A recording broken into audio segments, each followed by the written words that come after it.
Hello everyone, আসসালামু আলাইকুম। আজকে আমার রেসিপি হালিম রান্না। আমি আজকে রেডিমেড হালিম মিক্স দিয়ে হালিমটি রান্না করে দেখাবো। আশা করছি রেসিপিটি আপনাদের ভালো লাগবে। যদি রেসিপিটি ভালো লাগে তাহলে একটা লাইক দিয়ে সাবস্ক্রাইব করে আমার পাশে থাকবেন আরও নতুন নতুন ভিডিও পাওয়ার জন্য। তাহলে আমি এখন শুরু করি। এখানে আমি 1 প্যাকেট রেডিমেড হালিম মিক্স নিয়েছি। 1 প্যাকেটের মধ্যে 2টা প্যাকেট থাকে। একটার মধ্যে চাল ডাল মিক্স থাকে, আরেকটার মধ্যে মশলা থাকে। চাল ডালের মিক্সটা আমি প্যাকেটটা কেটে এক বাটিতে ঢেলে নিলাম। আরেক প্যাকেটটা কেটে আমি আরেক বাটিতে ঢেলে নিলাম মশলাটা। এখন চাল ডালের এই মিক্সটা আমি ফুটন্ত গরম পানি দিয়ে ভিজিয়ে রাখবো। এখন আমি এই ডাল চালের মিক্সটার মধ্যে আমি 3 কাপ ফুটন্ত গরম পানি দিয়ে দিলাম।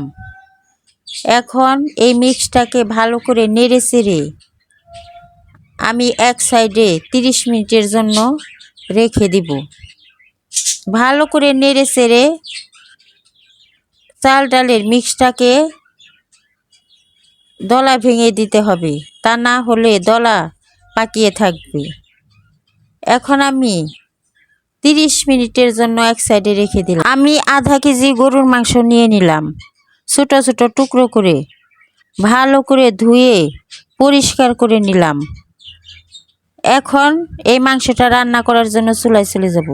চুলায় একটি প্যান বসিয়ে দিলাম। প্যানে আমি পরিমাণ মতো সয়াবিন তেল দিয়ে দিলাম। তেলটা একটু বেশি দিতে হবে, পেঁয়াজটাও বেশি দিতে হবে। পেঁয়াজটা আমি এখানে 1 কাপ দিয়ে দিলাম। 1 কাপ পেঁয়াজ কুচি দেওয়ার পর ভালো করে নেড়ে চেড়ে পেঁয়াজটা আমি বাদামি কালার করে ভেজে নিব। পেঁয়াজটা আমার বাদামি কালার হয়ে গেছে। এখন পেঁয়াজটার মধ্যে আমি যে গরুর মাংসটা রেখে দিয়েছি তা আমি এই পেঁয়াজের মধ্যে দিয়ে দিব। মাংসটা আমি পেঁয়াজের মধ্যে ঢেলে দিলাম। ঢেলে দেওয়ার পর ভালো করে নেড়ে চেড়ে মাংসটাকে পেঁয়াজের সাথে মিশিয়ে নিলাম। এখন আমি হালিমের যে মশলাটা নিয়েছি তা থেকে 3 ভাগের 2 ভাগ গরুর মাংসের মধ্যে দিয়ে দিলাম, আর 1 ভাগ রেখে দিলাম পরে দেওয়ার জন্য। আমি 2 ভাগ দেওয়ার পর 2 চামচ আদা রসুন বাটা দিয়ে দিলাম।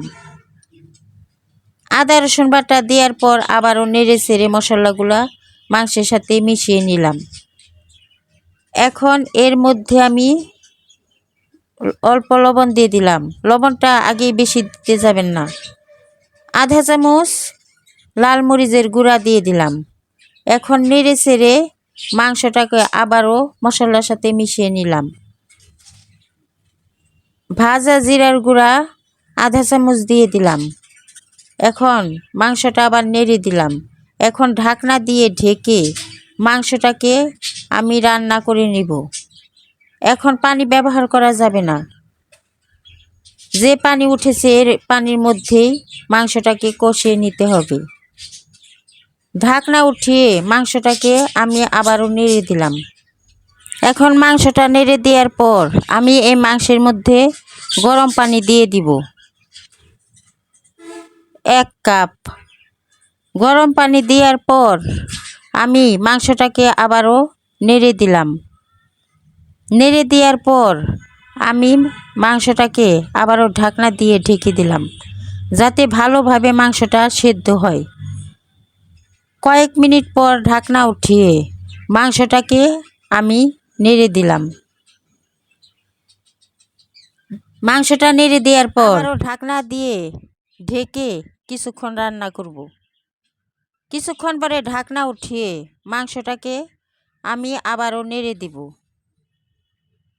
মাংসটা নেড়ে দেওয়ার পর দেখব সেদ্ধ হয়েছে কিনা।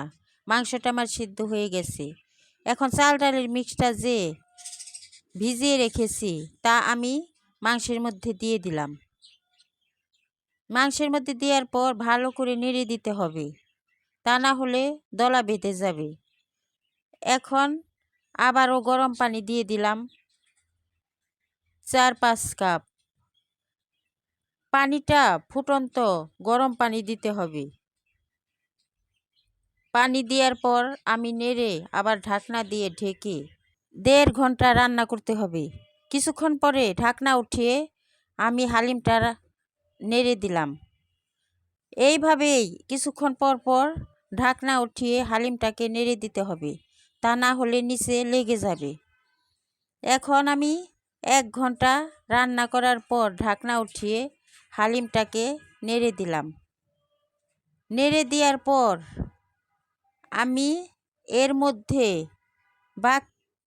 বেরেস্তা দিয়ে দিলাম। বেরেস্তা দেওয়ার পর আমি যে মশলাটা রেখে দিয়েছি তা দিয়ে দিলাম। মশলাটা দেওয়ার পর আবারও হালিমটাকে নেড়ে চেড়ে 10-15 মিনিট রান্না করে নিব। 10-15 মিনিট ঢাকনা দিয়ে ঢেকে এখন আমি রান্না করব। 10-15 মিনিট রান্না হলে হালিমটা নামিয়ে নিলাম। নামিয়ে একটা বাটিতে ঢেলে নিলাম। এখন উপরে আমি হালিমটাকে সাজিয়ে নিব। এখন এখানে আমি বেরেস্তা নিয়েছি। সবগুলা বেরেস্তায় আমি হালিমের উপরে দিয়ে দিব। সবগুলা বেরেস্তায় আমি হালিমের উপরে দিয়ে দিলাম। বেরেস্তা দেওয়ার পর এখন এর উপর আমি কিছু ধনিয়া পাতা দিয়ে দিব।